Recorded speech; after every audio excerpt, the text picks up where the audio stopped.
ఇస్రో మరో అంతరిక్ష యానానికి సిద్ధమైంది. తిరుపతి జిల్లా శ్రీహరికోటలోని సతీష్ ధావన్ అంతరిక్ష కేంద్రం షార్ నుంచి రేపు సాయంత్రం 4:08 పిఎస్ఎల్వి C-59 రాకెట్ ప్రయోగాన్ని చేపట్టనుంది. ప్రయోగానికి కౌంట్ డౌన్ ప్రారంభమైంది. ఈ రాకెట్ ద్వారా యూరోపియన్ స్పేస్ ఏజెన్సీకి చెందిన ప్రోబా 3 ఉపగ్రహాన్ని ఇస్రో కక్షలోకి చేర్చనుంది. ఇస్రో చైర్మన్ ఎస్ సోమనాథ్ ఈ ప్రయోగానికి సంబంధించిన మిషన్ రెడీనెస్ రివ్యూ సమావేశాన్ని నిన్న వీడియో కాన్ఫరెన్స్ ద్వారా నిర్వహించారు. అనంతరం షార్ డైరెక్టర్ ఆర్ముగం రాజరాజన్ అధ్యక్షతన లాంచింగ్ ఆథరైజేషన్ బోర్డు సమావేశమై ప్రయోగానికి గ్రీన్ సిగ్నల్ ఇచ్చింది. ఇక ఇదే అంశానికి సంబంధించి మరింత సమాచారాన్ని మా ప్రతినిధి సాగర్ లైవ్ ద్వారా అందిస్తారు. సాగర్,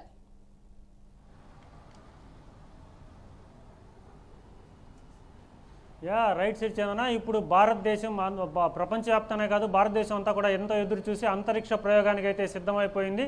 పిఎస్ఎల్వి C-59 అనే రాకెట్ ద్వారా రేపు మధ్యాహ్నం 4:06 ఉమ్మడి నెల్లూరు జిల్లాలోని సతీష్ ధావన్ అంతరిక్ష ప్రయోగ కేంద్రం నుంచి ఒక రాకెట్ ప్రయోగానికి అయితే సిద్ధమైంది. దీనికి సంబంధించి ఇప్పటికే కౌంట్ డౌన్ ప్రక్రియ కూడా స్టార్ట్ అయింది. ఈ రోజు మధ్యాహ్నం 2:36 కౌంట్ డౌన్ ప్రక్రియ స్టార్ట్ అయింది. 25 గంటల పాటు కొనసాగే ఈ కౌంట్ డౌన్ ప్రక్రియ అనంతరం రేపు సాయంకాలం 4:06 ఈ ప్రయోగాన్ని అయితే ప్రయోగించున్నారు. ముఖ్యంగా ఈ ప్రయోగంలో మొత్తం దీనికి సంబంధించి యూరోపియన్ స్పేస్ ఏజెన్సీకి సంబంధించిన ఒక 200 మిలియన్ల యూరోలకు సంబంధించిన ఒక పూర్తి వాణిజ్య ప్రయోగం అని చెప్పవచ్చు దీన్ని. ఎందుకంటే ఇది ప్రోబో 3 మిషన్. దీనికి సంబంధించి సిరీస్లో ఇప్పటికే ప్రోబో 1 2001లో ప్రయోగించారు, ప్రోబో 2 2009లో ప్రయోగించారు. ఇప్పుడు ప్రోబో 3 మిషన్ అంటే ఇప్పుడు ఈ సంవత్సరం రేపు ప్రయోగించబోయే ఈ ప్రయోగ వేదికలు ఇది 3వదిగా చెప్పుకోవచ్చు. ఎందుకంటే ముఖ్యంగా సూర్యుడి మీద అధ్యయనం కోసం, అలాగే కరోనా గ్రాఫ్స్ అంటే అంతరిక్షంలో ఉండే ఈ మొత్తం అధ్యయనం చేసేందుకే ఈ ప్రయోగం చేపడుతున్నారు.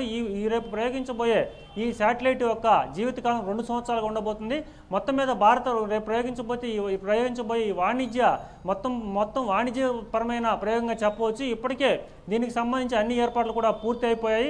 దీంట్లో ప్రధానంగా చూసుకుంటే ఆక్యులర్ స్పేస్ క్రాఫ్ట్ అని, అలాగే కరోనా స్పేస్ క్రాఫ్ట్ అని 2 ఉపగ్రహాలు ఉంటాయి. వీటి బరువు కూడా 550 కిలోలుగా ఉంటుంది. వీటిని అంతరిక్షంలోకి ప్రయోగించిన తర్వాత ఇవి నింగిలోకి కక్షలోకి దూసుకెళ్లిన తర్వాత 2గా విడిపోతాయి. విడిపోయిన తర్వాత సూర్యునికి అతి సమీపంగా వెళ్తాయి. అంటే ఇంచుమించుగా కొన్ని లక్షల కిలోమీటర్ల దూరం అంతరిక్షంలోకి వెళ్ళిన తర్వాత తమ పనిని ప్రారంభిస్తాయి. తమ పనిని ప్రారంభించిన తర్వాత సూర్యుడి ఉష్ణోగ్రతలను కొలత వేసే విధానికి ఒక పరికరాన్ని అయితే అమర్చారు. ఈ పరికరం 1.4 మీటర్లు ఉంటుంది. ఈ 1.4 మీటర్లు ఉండే ఈ డిస్క్ సూర్యుని యొక్క మొత్తం మీద నిత్యం ఎటువంటి వాతావరణం ఉండబోతుంది, ఎటువంటి వేడిని సూర్యుడు ఉత్పత్తి చేస్తుందని చెప్పి చూసబోతుంది. మొత్తం మీద చూసుకుంటే అంతరిక్ష ప్రయోగ కేంద్రాలు ఇది ఒక మైలురాయిగా చెప్పవచ్చు. ఎందుకంటే ప్రపంచవ్యాప్తంగా ఎంతో ఎదురు చూసే ఎన్నో కార్యక్రమాలు కూడా ఇస్రో ఇప్పటికే చేపట్టింది. ఈ కార్యక్రమంలోనే రేపు చేపట్టబోయే అంతర్జాతీయ ప్రయోగానికి అందరూ కూడా ఎదురు చూస్తున్న పరిస్థితి శ్రీచందన ఇక్కడ.